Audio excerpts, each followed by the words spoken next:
요즘 계단 오르내리실 때 예전 같지 않다고 느끼신 적 있으시죠? 장 보고 돌아오시는 길에 봉지가 유독 무겁게 느껴지신다거나 앉았다 일어나실 때 어이쿠 소리가 저절로 나오신다거나요. 사실 이런 변화를 그냥 나이 탓이려니 하고 넘기기가 쉬운데요. 오늘 이 시간에는 이런 변화의 원인이 무엇인지, 그리고 우리 밥상에 쉽게 찾을 수 있는 해결책에 대해 함께 이야기 나눠보려고 합니다. 오늘의 주인공은 바로 바다에서 온 세 가지 보물입니다. 문어, 새우, 오징어. 어릴 적 잔치상에서 빠지지 않던 그 익숙한 해산물들이죠. 그런데 이 평범해 보이는 해물들이 사실은 어르신들의 근육 건강을 지키는데 정말 큰 도움이 된다는 사실 알고 계셨나요? 국제 노인 영양 연구 그룹인 프로토 에이지에서 발표한 연구 결과에 따르면 건강한 어르신이 근육을 유지하고 회복하기 위해서는 체중 1kg당 최소 1에서 1.5g의 단백질을 매일 드셔야 한다고 합니다. 예를 들어 60kg이신 분들이면 하루에 60g에서 90g 정도의 단백질이 필요하다는 뜻이에요. 생각보다 꽤 많은 양이죠. 그런데 현실은 어떨까요? 우리나라 80세 이상 어르신들의 단백질 섭취량을 조사해보니까 권장량에 한참 못 미치는 경우가 대부분이었습니다. 특히 근육을 만드는데 효과적인 동물성 단백질 섭취 비율이 30%도 안 되는 분들이 많으셨어요. 바로 이 부분을 채워줄 수 있는 게 오늘 소개해드릴 해물 3종입니다.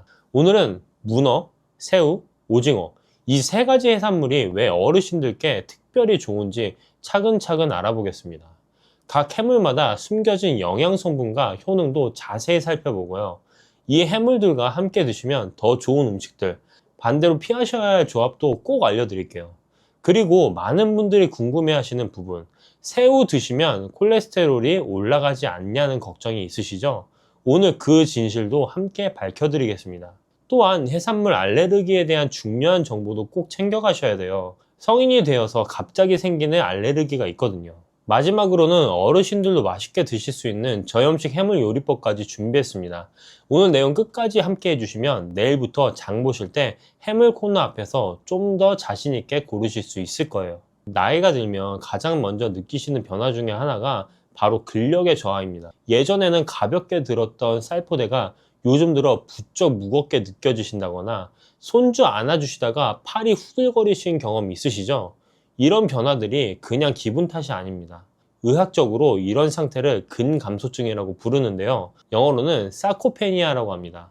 쉽게 말해서 나이가 들면서 근육이 점점 줄어드는 현상이에요. 문제는 이게 단순히 힘이 빠지는 것에서 끝나지 않는다는 겁니다.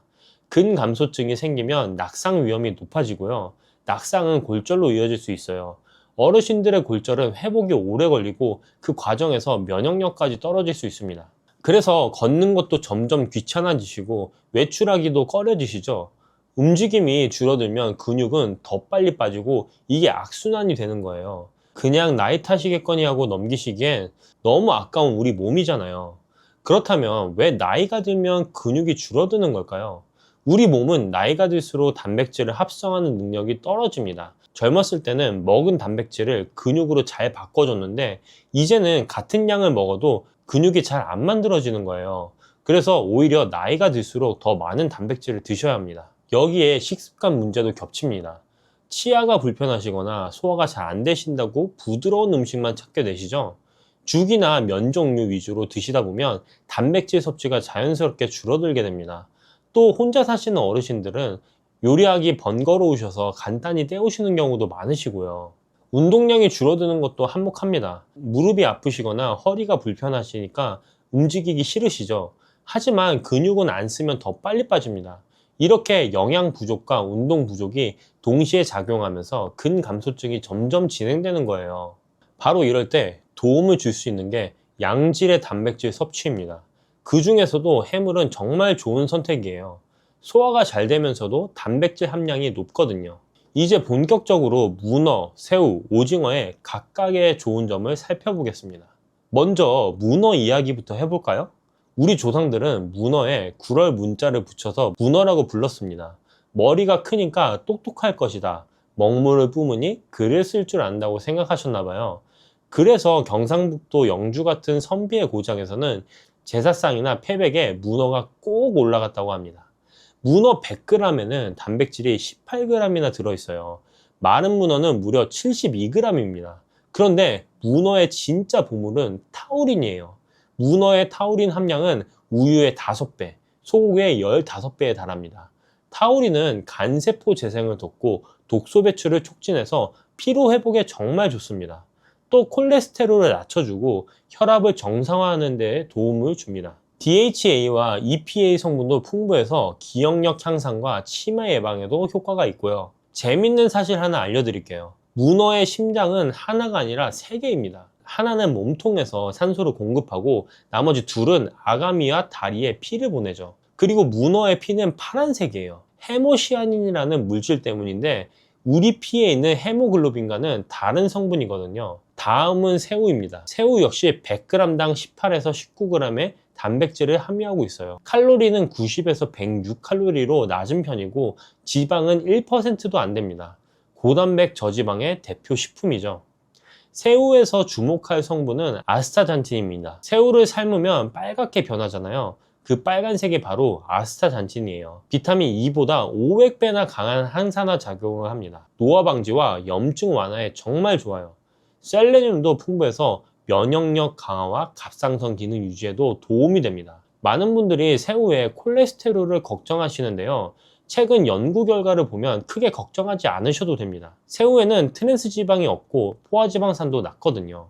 오히려 HDL이라고 하는 좋은 콜레스테롤과 타우린이 LDL이라는 나쁜 콜레스테롤을 청소해 줍니다.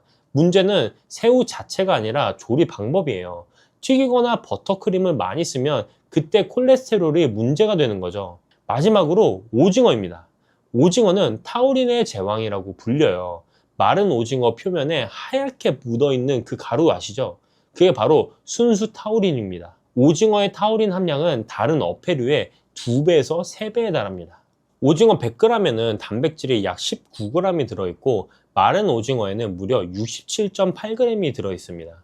소고기의 4.3배에 달하는 양이에요. 칼로리는 87에서 94kcal로 낮고 지방도 1%밖에 안 됩니다. 한국과학기술연구원에서 2014년에 발표한 연구를 보면 타우린이 알츠하이머를 유발하는 베타 아밀로이드를 조절하고 뇌신경세포를 활성화한다고 해요. 치매 예방 가능성이 있다는 거죠. 또 타우린은 위 점막을 보호하고 재생시키는 효과도 있어서 위가 약하신 분들께도 좋습니다. 오징어 먹물도 버리지 마세요. 먹물에는 뮤코다 당류라는 성분이 들어있는데 항염 효과와 항억제 작용이 있어요. 이탈리아와 스페인에서 오징어 먹물로 파스타를 만들어 먹는 데는 다 이유가 있는 거죠. 이렇게 좋은 해물들 어떻게 드시면 더 맛있고 더 효과적으로 먹을 수 있을까요? 먼저 함께 드시면 좋은 음식을 알려드릴게요. 문어는 마늘과 궁합이 정말 좋습니다. 마늘의 알리신 성분이 살균, 항균 작용을 하고 면역력을 높여주거든요. 문어 숙회 드실 때 마늘 초고추장과 함께 드시면 맛도 좋고 건강에도 좋아요. 새우는 완두콩, 표고버섯과 함께 드시면 좋습니다. 완두콩이 새우에 포함된 콜레스테롤을 중화시켜주고 표고버섯은 칼슘 흡수를 도와줘요. 새우 요리에 레몬을 곁들이시는 것도 추천드립니다.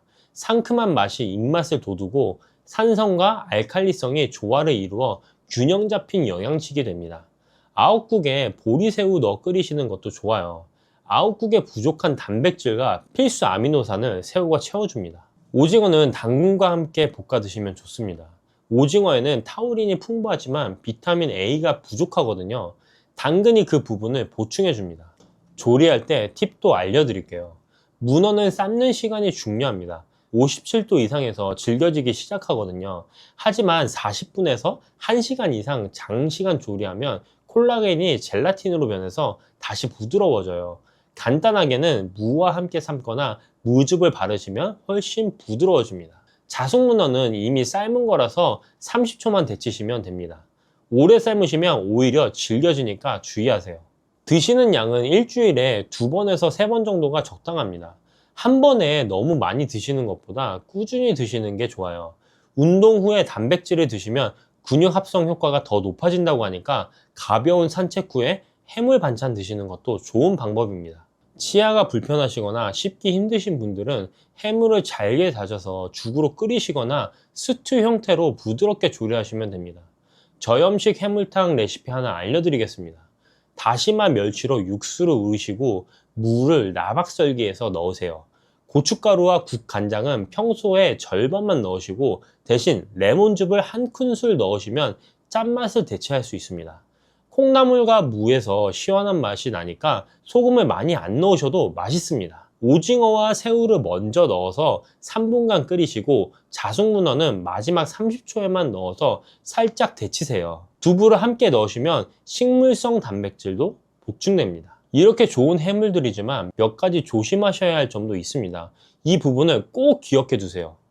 첫 번째는 해산물 알레르기입니다. 성인 식품 알레르기의 가장 큰 원인이 바로 조개류와 갑각류예요. 갑각류 알레르기 일으키는 물질은 트로포미오신이라는 단백질인데요. 열에 굉장히 안정적입니다. 즉 아무리 익혀 드셔도 알레르기 반응이 나타날 수 있다는 뜻이에요. 알레르기 반응이 나타나면 피부 발진과 두드러기가 생기고 입술이나 혀, 얼굴이 붓는 경우도 있어요. 메스꺼움, 구토, 설사 같은 소화기 증상이나 콧물 재채기 같은 비염 증상이 나타나기도 합니다. 아나필락시스라고 해서 온몸에 두드러기가 퍼지고 호흡곤란, 혈압 저하가 생길 수 있어요. 이건 생명을 위협하는 응급 상황입니다. 중요한 건 평생 해물을 잘 드셨던 분도 갑자기 알레르기가 생길 수 있다는 거예요. 조개 갑각류 알레르기 환자의 60%는 성인이 되어서 처음 반응이 나타났다고 해요. 예전에는 괜찮았다고 안심하시면 안 됩니다. 드시고 나서 이상 증상이 나타나면 바로 병원에 가셔야 돼요. 또 하나 주의하실 점은 교차 반응입니다. 새우 알레르기가 있으신 분은 문어나 오징어에도 반응이 나타날 수 있어요. 같은 해산물류이기 때문에 비슷한 단백질 구조를 가지고 있거든요. 해산물이 직접 안 들어간 음식도 주의하셔야 합니다. 굴소스, 새우젓, 액젓, 해물 육수로 만든 요리에도 알레르기 항원이 들어왔을 수 있어요. 같은 기름에서 해물을 조리한 다음에 다른 음식을 조리해도 문제가 될 수 있습니다. 응급 상황이 생겼을 때는 차가운 물수건을 가려운 부위에 올려놓고 깊고 천천히 호흡하시면서 바로 119에 연락하시거나 병원에 가세요. 두 번째는 음식 궁합입니다.